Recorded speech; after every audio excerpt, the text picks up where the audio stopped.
According to the Political Action Committee Emily's List, more than 30,000 women have signed up to run for office this year. Among them, Krishanti Vignarajah. She's in a crowded field of Democrats looking to unseat incumbent Governor Larry Hogan of Maryland. Among other things, Vignarajah is also proposing a new agency.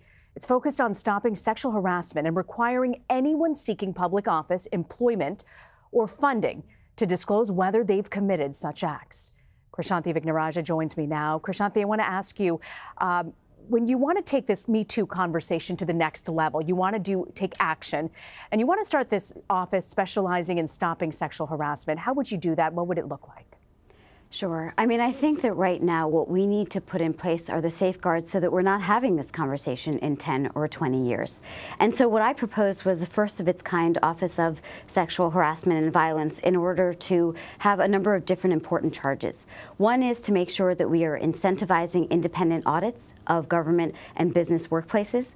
Another is to make sure that we're certifying gold standard employers so that a number of employers will step up to make sure that this kind of conduct, that there is zero tolerance for it. But also making sure that the office would provide wraparound services for survivors so they feel empowered and protected as they come forth with their own tales. But then also that we make sure we put the resources we need to address this problem, whether it is harassment, whether it is sexual violence, including one of the things I proposed was putting resources to address the backlog of rape kits. You talk about this, and people always worry about funding these type of initiatives. Where would the money come from, and how would Maryland pay for this? Sure. I mean, this is where, how can we not pay for it? In the sense that we obviously have allocations for public safety already. We also want to make sure that we're incentivizing workplaces where women can stay retained in their environments. And I think, frankly, it's one of those things where part of it will be borne by the government, but part of it also is going to be making sure that employers step up, because they are, of course, half the problem, which means that they are also half of the solution.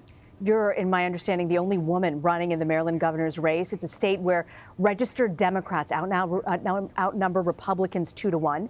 Yet you have a Republican governor who has a great deal of money in his campaign war chest. If you win the June primary, how would you break past that? Sure. I mean, for me, it is very much going to be about giving people a reason to show up at the polls. The reason why we have a Republican governor in, as you noted, a 2-1 Democratic state is because nearly 300,000 Democrats didn't show up in 2014. And the majority of them were women, minorities, immigrants, and younger voters 18 to 29. And time again, whether it is Virginia or even more recently in Alabama, we know what happens when people actually turn out to the polls. Democrats win. And so for me, it's very much about addressing the fact that for the first time in my lifetime, out of 14 federal and statewide offices, so that's 8 congressmen, 2 senators, the attorney general, comptroller, lieutenant governor, and governor in Maryland, all 14 of those positions are filled by men.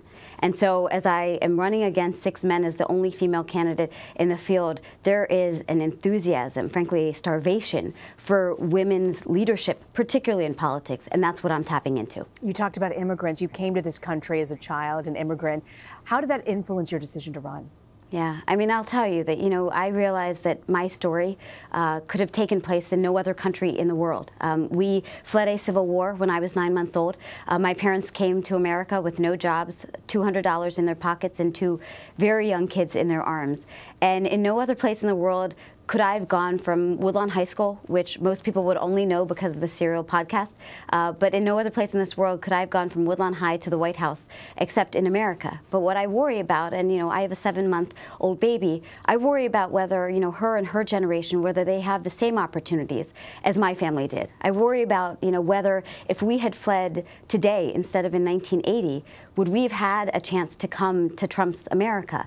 And I'm not sure that we would have. And yet in a state as diverse as Maryland, where we have the fastest growing foreign-born population in the country, we have a governor who has failed to speak out for Marylanders when many of these issues have been brought into the forefront because of the xenophobia, of the anti-immigration rhetoric coming out of this White House. And so I want to make sure we change that. There have also been questions about your own eligibility to run based on where you were registered. You asked for a court to decide. When can we expect that decision?